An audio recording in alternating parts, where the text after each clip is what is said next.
এইটা কলার গাছ থেকে থর কালেকশন হচ্ছে, কলার থর।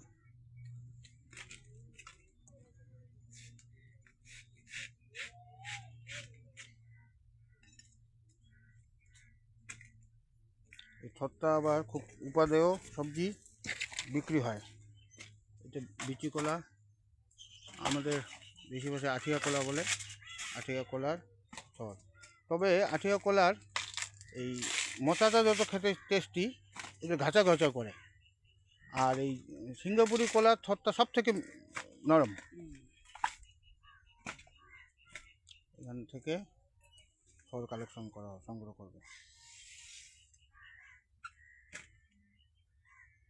এটা খুব কষ্ট সাপেক্ষ এবং সময় সাপেক্ষ, হট করে হবে না। এটাকে রান্না করে খাওয়ার তো খুব ভালো লাগলেও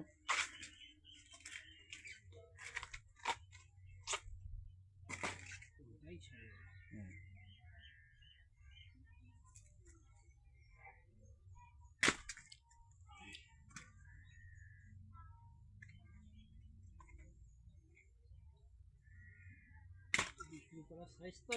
হুম হুম 10 টাকা করে বোধহয় বিক্রি করে হুম পিস। আমাকে 5 টাকা দেয়। বেশি বড় হলে সব প্রবলেম। এই যে অনেকগুলো হচ্ছে, একটা গাছ থেকে অনেকটা 10টা 11টা পাওয়া যায়। 1 ফুটের মতো লম্বা রাখতে হয়।